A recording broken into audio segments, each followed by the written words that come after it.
Assalamualaikum, Bu. Waalaikumsalam, Mbak. Oh ya, silakan masuk. Baik, Bu. Silakan duduk. Baik, Bu. Terima kasih. Bagaimana posisi duduknya? Apakah sudah merasa nyaman? Kalau belum nyaman, atau nyaman mungkin posisi duduknya. Oh ya, jangan sungkan loh sama ibu. Anggap aja ini rumah sendiri.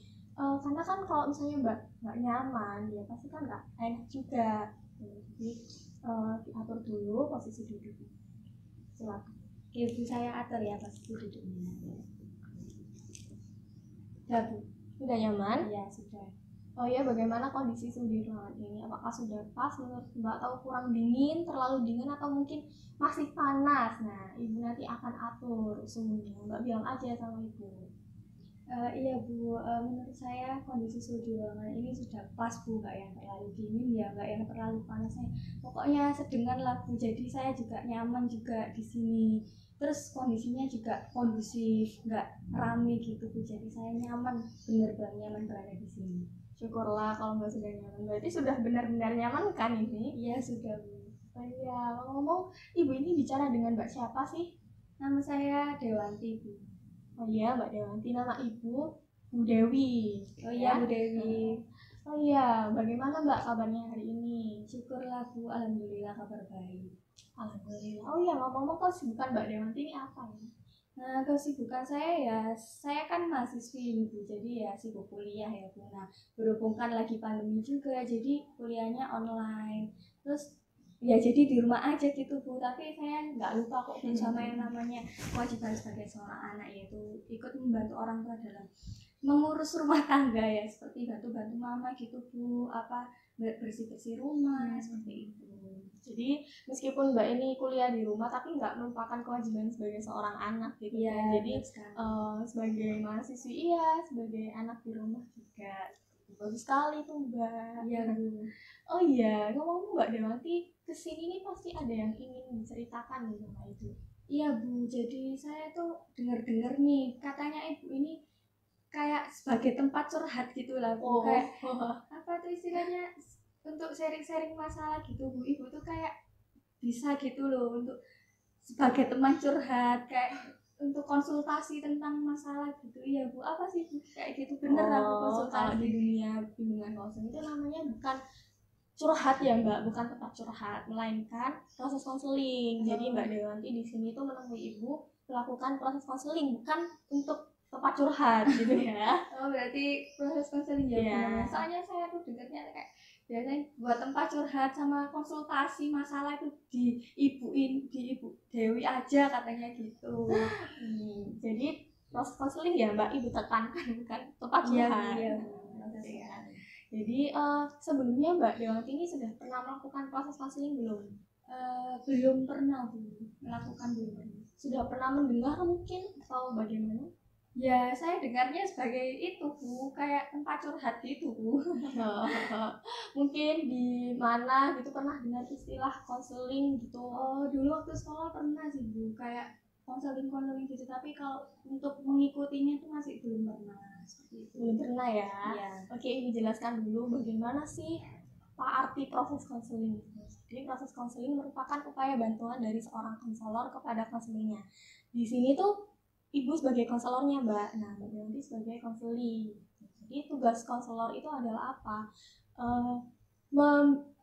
Mengarahkan, membina, dan apa ya, istilahnya kayak benar-benar menjadi fasilitatornya Mbak Dewanti dalam apa ya, Mbak Dewanti misalnya ada permasalahan ini, nah nanti Ibu yang akan bantu Mbak Dewanti untuk menemukan solusinya. Tapi Ibu tekankan di sini bukan Ibu yang mencari solusinya atau yang apa istilahnya kayak ngasih tahu Mbak Dewanti ini loh solusinya. Nah itu bukan Ibu, tapi Mbak Dewanti sendiri yang menemukannya. Gitu. Ibu hanya kayak mengarahkan saja. Gitu. Nah tugas Mbak Dewanti apa? Tugasnya itu Mbak Dewanti menceritakan permasalahannya. Jadi nggak boleh ada yang ditutup-tutupi. Gitu. Jadi Mbak Dewanti juga bisa mengeluarkan pendapatnya, kayak mencari cara bagaimana sih solusi yang tepat untuk permasalahan Mbak Dewanti seperti itu. Jadi kita tuh saling berkolaborasi gitu loh Mbak. Jadi antara konselor dengan konseling itu supaya proses konselingnya berjalan dengan lancar ya. Terus ada hubungan kolaborasi tersebut seperti itu. Bagaimana, sudah paham? Ya, Bu, sudah. Lalu di dalam proses konseling itu ada asas-asas. asasnya itu ada asas kerahasiaan, keterbukaan, dan kesukarelaan. Nah, di sini asas yang paling dijaga atau asas yang paling dipegang teguh adalah asas kerahasiaan, Mbak, asas utamanya itu. Jadi antara konselor dengan konseling itu emang bener-bener apa ya, saling menjaga kerahasiaan satu sama lain seperti itu. Jadi Mbak Dewanti nggak usah khawatir kalau permasalahannya ini akan bocor ke orang lain atau diketahui oleh orang-orang yang nggak berkepentingan. Itu emang nggak sampai seperti itu, Mbak, nggak sampai bocor kemana-mana. Jadi untuk asas kesukarelaan, di sini Mbak Dewanti kan apa, nggak ada unsur keterpaksaan kan di sini. Iya Bu. Ibu kan juga nggak menyuruh Mbak Dewanti untuk datang ke sini. Jadi ini memang atas dasar kemauan Mbak Dewanti sendiri, bukan begitu? Iya Bu, benar. Lalu ada asas keterbukaan. Nah, di sini tuh Mbak Dewanti terbuka mengungkapkan permasalahannya, terbuka dalam mengeluarkan pendapatnya, mengeluarkan apa yang menjadi solusi dari permasalahan Mbak Dewanti. Jadi jangan ada yang ditutup-tutupi, Mbak. Kalau misalnya Mbak Dewantinya nggak mau cerita, diam, pasif, ya nggak akan berjalan dengan lancar proses konselingnya seperti itu. Ya Bu, soalnya kalau misalnya sayanya diem juga ya, ibu tahu dari mana juga kan ya. Benar, itu Mbak Dewanti sudah tahu. Jadi ibu nggak bisa menggali dong, nggak bisa menganalisis apa permasalahan dari Mbak Dewanti. Jadi kalau misalnya Mbak Dewanti diem ya sudah, sampai di sini saja. Bagaimana? Sudah paham mengenai asas? Iya sudah Bu. Oh iya, ibu belum ini bahas pertemuan atau durasi. Nah, durasi dari proses konseling itu biasanya sekitar 30 sampai 45 menit. Nah, ibu tawarkan pada Mbak Dewanti apakah setuju 30 atau 45 menit nih? Saya 30 menit aja Bu, soalnya ya nggak yang terlalu lama, ya nggak yang terlalu cepet gitu. Jadi sedengan lah Bu, 30 menit itu saya rasa untuk curhat-curhat, untuk apa, untuk menceritakan masalah saya tuh bisa lah. Sudah maksudnya pas gitu ya. Oke, 30 menit ya. Lalu untuk pertemuan nih Mbak, pertemuan itu biasanya bisa dijadwalkan. Nah, misalnya dari permasalahan Mbak Dewanti ini belum menemukan solusinya di pertemuan pertama ini, bisa diadakan di pertemuan selanjutnya. Nah, Mbak Dewanti bisa bikin janji sama ibu, nanti bisa calling ibu mengenai apa pertemuan selanjutnya gitu. Jadi karena memang biasanya proses konseling itu ada beberapa pertemuan seperti itu. Jadi bisa nanti Mbak WA ibu gitu ya. Iya, nanti saya kalau misalnya masih dirasa perlu bantuan ibu lagi, pasti saya akan WA ibu ya, nanti enaknya gimana nanti ya Bu, nanti saya calling juga. Oke, sudah ibu jelaskan mengenai durasi dan pertemuannya. Sekarang Mbak Dewanti bisa menceritakan permasalahan yang mengganggu Mbak Dewanti. Sebelum masuk ke masalah saya Bu ya, tapi saya tuh masih ada keraguan sedikit lah Bu. Apakah masalah saya nanti terjamin gitu kerahasiaannya ya? Emang tadi ibu sudah bilang kan ada asas dijunjung tinggikan asas kerahasiaan. Cuman saya tuh masih rada takut gitu nanti gimana ya, masalah saya tuh nanti takut bocor gitu kan. Jangankan sama ibu, sama teman sendiri aja kalau curhat-curhat gitu masih sering dibocorin, Bu, masih sering keceplosan. Nah, saya tuh takutnya nih nanti ibu kalau apa-apa ada apa gitu cerita sama teman-temannya ibu nanti keceplosan gitu Bu. Jadi masih ragu gitu apakah ini benar terjamin gitu kerahasiaannya seperti itu Bu. Jadi tenang Mbak Dewanti, di sini tuh emang sudah dijunjung tinggi asas-asas, ketiga asas tadi, terutama asas kerahasiaan. Jadi nggak mungkin lah ibu sebagai seorang konselor melanggar janji gitu. Jadi konselor itu ada kode etiknya Mbak. Kalau misalnya ibu melanggar ya ibu akan dijatuhi hukuman atau dikenai sanksi gitu. Karena kan istilahnya konselor itu sudah benar-benar di apa ya, harus berpegang teguh sama asas-asas tersebut. Nah, kalau misalnya ibu melanggar berarti ibu melanggar kode etik sebagai seorang konselor dong, dan ibu nggak akan dipercaya oleh konseli yang ibu tangani dong pastinya gitu. Jadi nggak mungkin seorang konselor itu membocorkan permasalahannya kepada orang lain gitu. Jadi antara Mbak Dewanti dan antara ibu saja yang mengetahui, nggak orang lain. Jadi nggak mungkin lah Mbak gitu, ibu juga sudah istilahnya apa ya, memegang profesi ini juga nggak gampang gitu. Jadi ibu sudah tahu mengenai seluk beluknya, ntar apa benefit atau kerugiannya ntar gimana. Jadi kan ibu sudah memilah gitu, sudah mengetahui bagaimana baiknya gitu. Nah kalau misalnya ibu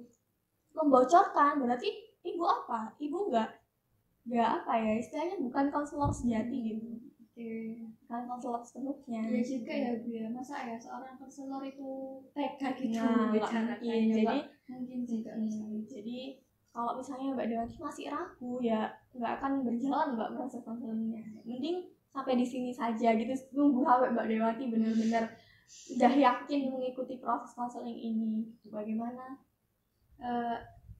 Setelah Ibu jelaskan panjang kali lebar tentang itu tadi, saya rasa saya sudah nggak ragu karena sudah benar-benar kayak diyakinkan Ibu juga. Soalnya ya nggak mungkin juga ya, saya juga mikir masa ya seorang konselor membocorkan permasalahan konselnya, ya nggak mungkin juga, nggak etis juga. Jadi saya bersedia Bu untuk melanjutkan proses konseling ini, dan saya juga ingin apa ya, istilahnya masalah saya itu biar nggak terbebani gitu, biar nggak menjadi beban bagi saya, dan saya ingin kayak benar-benar lepas gitu dari masalah saya ini, biar saya juga plong gitu Bu ke depannya, biar saya nggak dihantui bayang-bayang masalah saya ini. Karena kan tujuan Mbak Dewanti kesini kan pasti ingin menyelesaikan permasalahan bukan? Iya Bu, benar sekali. Saya ingin menemukan apa sih solusi yang tepat bagi saya untuk mengatasi masalah saya ini, tentunya dengan biar nggak larut dalam masalah Mbak Dewanti terus. Ya, tentu seperti itu Bu. Oke, sekarang Mbak Dewanti kalau sudah bersedia melanjutkan proses konseling, silakan Mbak Dewanti bercerita mengenai permasalahannya. Jadi gini Bu, saya tuh nggak tahu kenapa tuh kayak punya pikiran bahwa saya tuh mesti nggak bisa gitu loh Bu. Saya tuh kalau mikir itu mesti aku nggak bisa kayak gitu. Contohnya kayak saya misalnya ya Bu, kalau ditunjuk dosen untuk presentasi gitu, saya tuh pasti mesti mikir, aduh saya tuh kayak deg-degan gitu loh Bu. Ayo misalnya ya kamu present gitu, saya tuh kayak langsung terbebani gitu loh Bu. Saya tuh merasa kayak apa bisa nanti saya presentasi gitu. Ya saya emang sudah belajar, cuman saya tuh kayak kan kalau ditunjuk tiba-tiba tuh kayak aduh gimana, kaget ya, pastinya kaget, dan saya tuh kayak masih memikirkan saya tuh kurang banyak persiapan gitu loh Bu. Saya aduh kayak gini aku ditunjuk present, terus apa yang udah aku lakukan, aku loh pasti gak bakalan bisa present, aku aja kalau ngomong gagap gitu Bu. Pernah kayak gitu Bu, mesti kok misalnya tunjuk present, ditunjuk apapun itu sama dosen itu saya langsung mikir, Bu jangan saya gak bisa kayak gitu Bu. Mesti saya tuh udah mikir pasti nanti saya bakalan jelek gitu, pasti nanti saya bakalan apa ya Bu, nggak lancar gitu loh presentnya saya. Nanti saya tuh juga takutnya apa yang saya sampaikan itu nggak ditangkap sama teman-teman saya gitu Bu. Jadi saya tuh langsung insecure gitu loh Bu sama kemampuan saya itu. Saya ditunjuk tapi apakah nanti saya bisa, apakah saya nanti lancar gitu presentnya, apakah nanti teman-teman saya tuh bisa menangkap apa yang saya jelaskan, apa yang saya bicarakan ini. Saya nanti takutnya saya kan isinya ditunjuk itu berarti saya Bu ya, ditunjuk untuk kalian itu berarti saya kayak disuruh gitu loh menjelaskan materi gitu. Nah sedangkan saya sendiri aja selalu berpikiran negatif bahwa saya itu nanti bakalan nggak bisa, saya bakalan nggak lancar presentnya gimana gitu loh Bu. Tapi kalau sudah di sebenarnya ya, kalau sudah dilaksanakan, sudah dijalankan tuh ya berhasil. Cuman saya tuh langsung awal gitu loh, pikiran awalnya saya tuh kayak langsung, duh saya gak bisa, jangan saya gitu loh Bu. Terus ya kan masa ya saya ditunjuk itu jangan saya Bu, masa kayak gitu. Tapi saya tuh kayak was-was gitu loh Bu, dulu apa bisa ya, mesti mikir kayak gitu dulu gitu loh Bu. Saya tuh sebenarnya sudah sadar bahwa pikiran saya ini tuh kayak aduh kalau kayak gini terus ya kamu gak maju. Tapi saya tuh bingung gitu, kayak ngilangin perasaan saya yang kayak gini, ngilangin pikiran negatif saya tuh kayak gimana gitu loh Bu. Saya tuh bingungnya kayak gitu.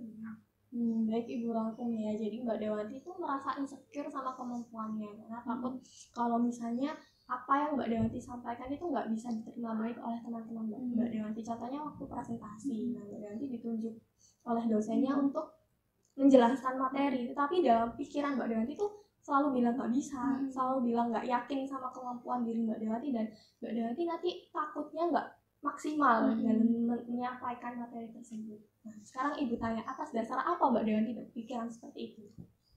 Atas dasar ya saya tuh sudah berpikir bahwa saya tuh nggak mampu Bu, nanti saya tuh takut nanti akan mengecewakan gitu loh Bu hasilnya Bu. Saya takut nanti apa yang saya sampaikan itu nggak bakal diterima baik gitu sama temen, nanti takut gagal paham gitu loh Bu mereka Bu. Jadi saya tuh ya bingung. Di sisi lain saya itu kayak saya tuh ditunjuk itu berarti saya tuh ada kewajiban, tapi di sisi lain saya tuh ada beban juga gitu loh Bu. Kalau sekarang Mbak Dewanti kan tadi bilang pikiran awal saya tuh sudah negatif, sudah saya tuh yakin apa nanti apa teman-teman itu nggak gagal paham sama apa yang saya sampaikan. Tapi kan realitanya nih Mbak Dewanti sudah menjelaskan pada teman-teman, dan nyatanya kan nggak sesuai, maksudnya nggak sesuai sama pikiran Mbak Dewanti tadi yang tidak menampilkan hasil yang terbaik. Buktinya kan Mbak Dewanti berhasil gitu loh, berhasil menampilkan yang terbaik, bisa menjelaskan ke teman-teman. Nah, sekarang Ibu tanya, yang salah itu siapa? Pikiran Mbak Dewanti atau kelakuan Mbak Dewanti, perlakuan Mbak Dewanti? Ya pikiran saya Bu, yang pastinya saya kan sudah mikir negatif juga, terus saya juga udah takut gitu loh nanti bahwa saya tuh nggak akan saya tuh akan mendapatkan hasil yang jelek gitu loh Bu. Saya tuh udah mikir yang buruk-buruknya gitu loh. Padahal realitanya saya tuh bisa, cuma ya itu tadi saya tuh udah dari awal kayak dihantui pikiran-pikiran negatif yang nggak tahu kenapa tiba-tiba celing gitu Bu, mikir, ayo kamu ditunjuk, emang kamu bisa tak kayak gitu. Nah ya itu loh Bu, kayak ada bisikan-bisikan yang buat saya tuh jadi makin insecure sama kemampuan saya kayak gitu loh Bu. Nah sekarang kan Mbak Dewanti tuh sebenarnya sudah menyadari, nah saya tuh yang harus merubah perilaku saya gitu loh Bu, yang saya tuh nggak mau berpikiran negatif terus dengan kemampuan saya. Nah sekarang kan Mbak Dewanti sudah tahu nih kalau itu nggak baik. Lalu apa hal yang bisa mengubah Mbak Dewanti supaya Mbak Dewanti tuh nggak selalu berpikiran negatif tentang kemampuan Mbak Dewanti? Ya sebenarnya saya tuh udah kayak sadar, dan saya tuh kalau perilaku kayak gini aku terus menerus aku lakukan ya nggak bakal baik juga. Terus tapi apa gitu yang akan aku lakukan gitu, saya tuh kayak masih bingung ya di sini saya ya belajar ya Bu, ya pastinya saya kalau ditunjuk presiden ya saya pasti belajar, saya mempersiapkan gitu. Cuma nggak tahu kenapa itu pikiran-pikiran itu tuh kayak langsung muncul gitu loh. Percuma kamu belajar, nanti ujung-ujungnya kalau misalnya temenmu nggak paham gimana, kayak bisik-bisikan itu tuh kayak yang menghantui ya. Aku udah kayak gini, aku udah berusaha kayak gini, tapi nanti kalau misalnya teman-temanku nggak paham, ini tuh salahnya siapa? Salahku yang nggak paham atau kayak teman-temanku yang nggak paham kayak gitu loh Bu. Jadi saya tuh ya sudah menampilkan yang terbaik, tapi saya tuh kayak masih dihantui gitu loh, nanti masih kurang puas mungkin, masih kurang puas juga. Nanti saya tuh takutnya teman-teman nggak paham gitu apa yang saya sampaikan, seperti itu. Jadi perilaku yang saya lakukan ya sebenarnya saya sudah maksimal ya belajar juga, berlatih public speaking saya biar saya membuat kata-kata yang sekiranya mudah dipahami teman-teman gitu. Tapi saya tuh kayak masih bingung, takutnya bahasa yang saya sampaikan itu teman-teman nggak nyampe, teman-teman nggak paham apa yang saya sampaikan. Ya saya sudah belajar apa itu namanya, bahasa yang benar-benar mudah dipahami seperti apa tuh saya belajar juga. Terus penyampaian yang baik gimana, terus materi yang saya sampaikan buat ke teman-teman itu saya buat semaksimal mungkin agar bisa diterima gitu Bu. Cuman ya itu tadi loh Bu, nggak tahu pikiran saya tuh kayak mengatakan kamu loh belajar, tapi nanti lah teman-teman nggak bisa, teman-teman nggak paham dengan apa yang kamu sampaikan gimana, ya sia-sia sih kak. Nggak tahu Bu, pikir ya. Terus saya tuh kayak langsung jadi mikir ya apa ya, masa ya saya nggak present, orang saya ditunjuk tapi ya akhirnya saya bonek Bu, kayak bonek gitu. Terus bismillah culun saya pokoknya ini saya belajar ini dan semoga teman-teman paham. Ya akhirnya ya teman-teman paham juga apa yang saya sampaikan, cuma ya itu tadi Bu, pikiran saya tuh yang jelek-jelek itu loh Bu, kayak gitu Bu. Berarti gini, sekarang yang salah siapa nih? Mindset Mbak Dewanti. Tapi kan Mbak Dewanti sudah melakukan yang terbaik dan Mbak Dewanti sudah apa ya, maksudnya teman-teman pun sudah memahami gitu. Nah sekarang apa yang perlu Mbak Dewanti maksimalkan supaya bisa, istilahnya Mbak Dewanti supaya nggak insecure lagi sama kemampuan Mbak Dewanti dan benar-benar yakin bahwa oh ya aku sudah menampilkan yang terbaik kok, dan nanti akhirnya bisa diterima oleh teman-teman Mbak Dewanti tuh. Mbak Dewanti harus berusaha bagaimana gitu untuk mewujudkan supaya Mbak Dewanti itu bisa apa ya, penjelasan Mbak Dewanti bisa diterima oleh teman-teman gitu. Ya yang pastinya saya apa ya Bu ya, belajar terus saya melatih public speaking saya biar baik ya. Kayak contohnya ada cermin ya Bu, ada cermin saya kayak langsung kayak ala-ala present gitu loh di depan dosen kayak gitu Bu. Cuman ya semampunya saya gitu. Saya kalau saya rasa ini udah bagus ya bismillah. Saya tuh kayak apa ya Bu ya, ada pikiran negatif itu tadi yang kayak membuat saya itu jadi ya terpacu maju mundur juga, dan saya tuh ya jadi terpacu kalau misalnya saya kayak gini terus, saya kayak masa dihantui sama pikiran negatif ya saya kedepannya nggak akan maju. Jadi saya lawan sih sebenarnya, saya lawan, saya nggak mau lah kalau misalnya saya dipandang kayak nggak mampu gitu. Sebenarnya saya sudah sadar, cuma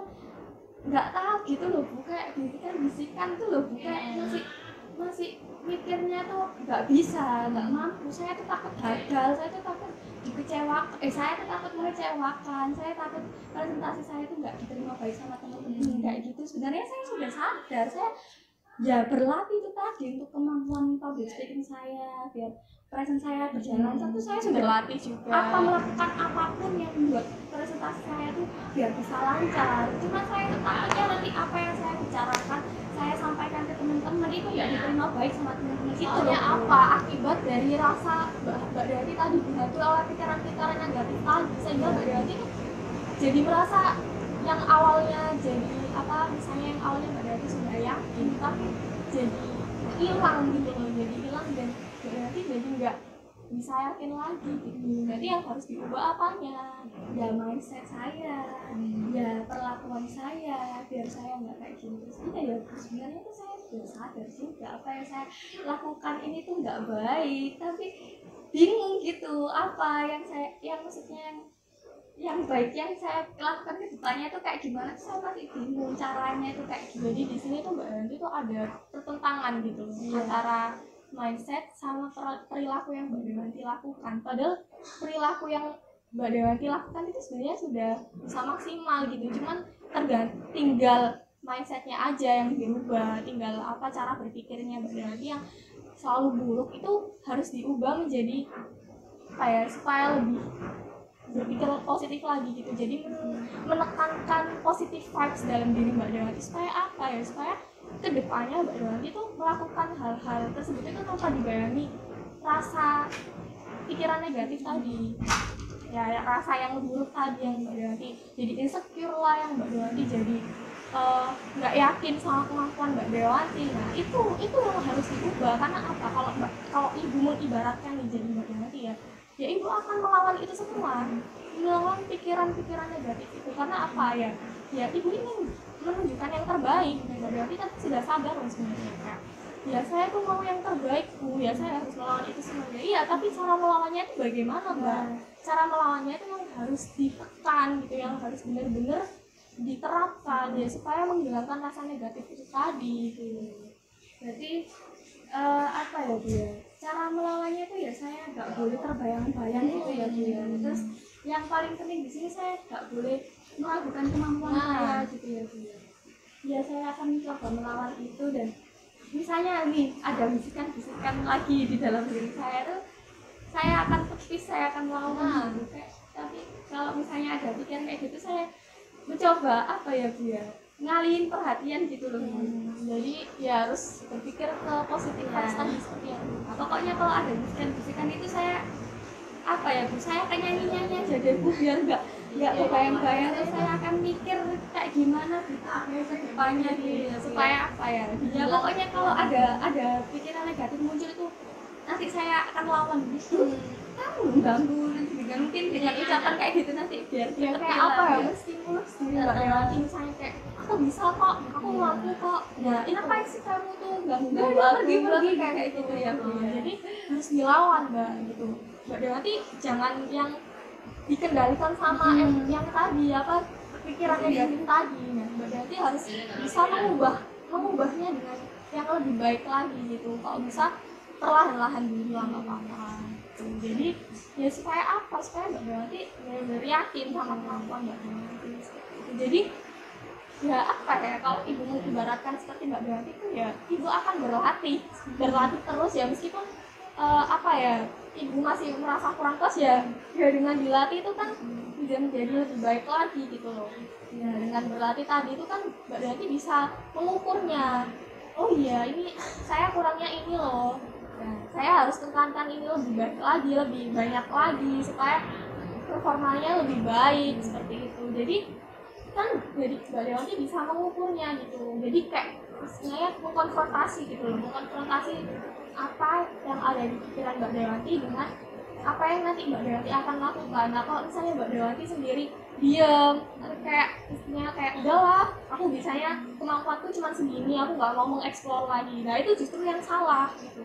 Justru Mbak Dewanti harus bener-bener move on supaya Mbak Dewanti apa ya, menampilkan hal yang terbaik, jangan malah nyerah, jangan malah kayak udahlah hopeless gitu. Itu justru salah. Nah ibu di sini acungi jempol Mbak Dewanti karena Mbak Dewanti sudah tahu gitu loh, sudah tahu caranya, tinggal pengimplementasiannya saja yang kurang gitu. Jadi Mbak Dewanti sudah sadar, cuma saya tuh masih bingung Bu, saya tuh harus gimana, padahal Mbak Dewanti sudah menemukan ya saya berlatih ini Bu, apa di cermin itu juga salah satu solusinya Mbak. Dan Mbak Dewanti ya saya akan belajar lebih giat lagi apa belajar public speaking, itu benar, tinggal Mbak Dewanti aja kayak geraknya kayak apa ya, implementasinya gimana, dikitnya bagaimana, itu yang harus ditekankan. Karena apa ya, Mbak Dewanti harus bisa menentang pikiran-pikiran negatif yang mengganggu Mbak Dewanti. Nah kalau misalnya Mbak Dewanti masih larut dalam pikiran negatif itu ya nggak akan baik Mbak. Masa Mbak Dewanti kalau disuruh dosen, ayo Dewanti kamu yang present, masa langsung nolak ya. Iya Bu, sejauh ini sih saya kalau tunjuk itu ya saya nggak mau gitu kalau bilang Bu jangan saya, tapi dalam hati sebenarnya itu kayak waduh Bu jangan saya, cuma saya mau ngomong jangan saya itu nggak bisa ya. Jadi mau nggak mau, siap nggak siap ya saya harus siap, berarti kan harus mengatakan iya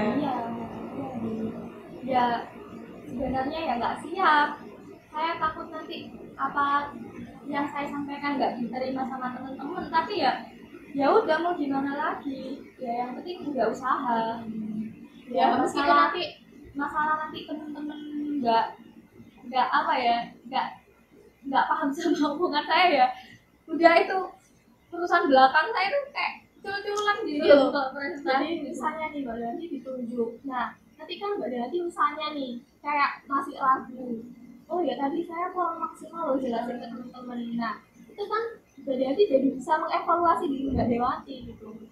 Nah kalau misalnya saya kurang dalam hal menyampaikan yang materi ini loh, nah nanti Mbak Dewanti bisa mencari tahu kan, bisa mengeksplor apa yang harus Mbak Dewanti benar-benar cari tahu gitu loh. Nah dengan begitu Mbak Dewanti kan bisa melatih diri Mbak Dewanti terus, jadi mengevaluasi diri Mbak Dewanti, oh mana sih saya kurangnya yang ini loh. Nah nanti Mbak Dewanti kan bisa menambah pengetahuan itu lagi. Jadi bukannya Mbak Dewanti oh nanti urusan belakang gitu ya, Mbak Dewanti apa ya istilahnya kayak melakukan ya, meskipun nanti Mbak Dewanti rasanya kurang maksimal ya berarti harus ditambah apanya gitu, ditambah lagi pengetahuannya atau apa gitu. Nanti misalnya Mbak Dewanti bisa jelasin ke teman-teman di luar forum kan nanti, atau di chat gitu Mbak Dewanti bisa ngomong tadi apa yang kurang, nah nanti bisa disampaikan lagi. Jadi kan bisa menambah wawasan Mbak Dewanti juga dan teman-teman gitu. Ya Bu, jadi sebenarnya di sini tuh saya tuh sudah tahu ya Bu apa yang saya lakukan, cuman saya tuh bingung gitu loh Bu. Saya tuh ya cuman omongan doang ya, masih belum dilakukan sebenarnya sudah dilakukan, ibu sudah apa ya, bisa melihat Mbak Dewanti sudah melakukan, tapi kurang kurang greget gitu kurang ya Bu. greget, jadi kurang Masih ditambah. biasa gitu apa yang saya lakukan ini. Jadi Mbak Dewanti sudah sadar, cuma Mbak Dewanti itu masih yang apa ya, masih 20%. Nah, berarti harus ditambah berapa persen lagi supaya menjadi 100%, 80%. Nah, seperti itu Mbak. Jadi Mbak Dewanti sudah tahu, tapi Mbak Dewanti kurang gitu loh, kurang ayo lagi ya, gitu. ayo Dewanti kayak pasnya kurang gitu ya Bu. Ya, berarti iya Bu, sebenarnya saya sudah paham gitu apa yang saya lakukan ya, cuman tadi geraknya tuh masih kurang ya Bu ya. Sekarang berarti Mbak Dewanti harus melakukan apa nih? Ya saya harus pede, yang paling penting saya harus pede, dan saya harus Harus samping pede, membuang jauh-jauh pikiran negatif yang saya alami ini. Jadi kalau misalnya udah nanti ke depannya kalau ada bisikan-bisikan yang menghantui saya akan lawan gitu. Saya akan lawan dan saya akan buktikan bahwasanya bisikan-bisikan itu nggak nyata. Bisikan-bisikan itu bisa dikalahkan dengan kemampuan saya, dengan apa duitnya saya. Jadi kalau misalnya bisikan-bisikan itu muncul kayak dalam hati, dalam pikiran saya yang muncul gitu, saya akan tepis dan saya akan lawan, saya akan tunjukkan kamu loh yang buat saya ini jadi pikiran negatif terus. Jadi saya nggak mau kalau dibayang-bayangin sama kamu. Saya nggak mau kalah sama kamu. Saya nggak mau kalah sama bisikan-bisikan setan. Kan itu kayak setan gitu lah Bu mereka itu. Jadi kan merubah mindset aja.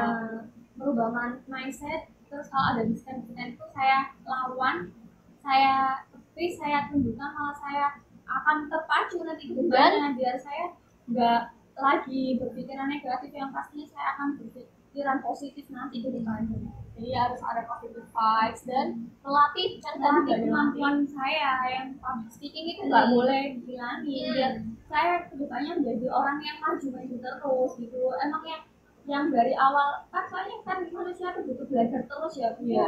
Kalau misalnya nggak diolah ya sia-sia gitu. Dan istilahnya kayak pisau aja loh Mbak, harus diasah terus supaya bisa tajam ya. Ibaratkan seperti kemampuan kita, kalau kita nggak melatih kemampuan ya sama aja kan tumpul gitu loh. Iya Bu. Ibaratnya ibu sendiri pun juga masih perlu banyak belajar. Iya Bu, benar sekali Bu. Berarti saya pokoknya kedepannya harus jangan doang ya Bu. Saya harus usaha juga gitu ya. Jadi sekarang ibu tanya tujuan Mbak Dewanti sudah menemukan tujuan dari mengikuti proses konseling ini belum? Ya saya tujuannya kan ingin segera kayak mengatasi ingin menyelesaikan permasalahan saya ini ya Bu. Yang pastinya saya tuh nggak larut gitu dalam masalah saya, biar saya tuh kedepannya menjadi orang yang lebih maju, yang nggak dihantui sama pikiran negatif yang akan merugikan diri saya dan membawa pengaruh yang negatif pula ke diri saya. Jadi saya ingin tujuan konseling ini ya saya ingin merubah semua itu. Saya ingin menjadi manusia yang maju, saya ingin menjadi manusia yang berpikiran positif, nggak yang nggak yang kalah sama ego ini. Ya ini kayak juga menyadarkan saya juga bahwasanya kalau misalnya saya males, saya nggak akan melakukan apa-apa ya sia-sia juga. Percuma kamu udah menemukan apa solusi yang tepat buat masalah kamu, tapi kalau kamu nggak ada duitnya seperti yang disampaikan, kamu nggak ada implementasinya, kamu diem aja, kamu cuma omong doang ya nggak akan berhasil. Sedangkan suatu masalah itu akan segera terkalahkan atau segera teratasi jika manusianya itu mampu berusaha merubah sikap gitu ya Bu ya.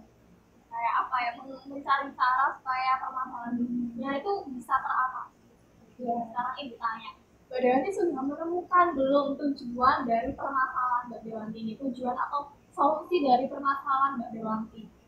Ya sudah Bu ya, nanti kalau misalnya saya masih diganti sama pikiran-pikiran itu ya saya akan lawan. Jadi yang langkah-langkah tadi itu Mbak Dewanti melakukan seperti apa tadi? Coba jelaskan lagi. Ya, kalau misalnya saya insecure sama kemampuan saya akan kalau ada bisikan-bisikan gitu ya saya akan lawan, saya akan tepis Bu. Yang seperti yang saya katakan, saya akan nggak mau lah dibayang-bayangi sama bisikan-bisikan yang kayak gitu ya. Saya akan menunjukkan ke depannya, saya akan nggak mau saya kalau direndahin gitu sama egonya saya sendiri. Jadi Lalu? saya harus berusaha semaksimal mungkin, yang pastinya belajar melatih memperbaiki diri itu yang perlu ya Bu ya. Jadi yang awalnya saya tuh kayak evaluasi tadi ya. evaluasi juga. Jadi yang awalnya saya tuh masih ragu sama kemampuan saya, ya saya berusaha semaksimal mungkin biar saya nggak ragu. Saya gimana biar caranya saya nggak ragu sama kemampuan saya, ya saya harus belajar. Saya harus tadi apa Mbak? Public speaking. Ya belajar public speaking saya biar apa yang saya sampaikan tuh bisa diterima baik sama teman-teman, nggak yang langsung di awal itu udah mikir negatifnya, udah mikir nanti kalau teman-teman nggak paham gimana. Jadi yang pikiran kayak gitu lawang belum dilakukan aja udah mikir kayak gitu. Nah terus gimana, karena ucapan kan adalah doa ya Bu. Kalau misalnya yang dari awalnya aja saya udah bilang saya nggak mampu, ya akhirnya dibuat nggak mampu juga. Jadi ya saya kalau dari awal udah mikir negatif ya pasti nggak mampu. Jadi saya mulai sekarang, mulai ini detik ini, mulai selesai ketemu ibu ini, saya akan implementasikan. Saya harus berpikir positif. Yang paling penting biar kan ucapan adalah nggak, kalau misalnya saya, karena kalau misalnya saya berpikiran positif terus ya nanti akan hasilnya ya positif juga gitu. Seperti yang saya sampaikan ya, yang tadi juga belajar public speaking itu perlu. Terus saya ya yang sudah saya lakukan kan saya menghadap cermin gitu ya untuk melatih public speaking saya itu akan terus menerus saya lakukan.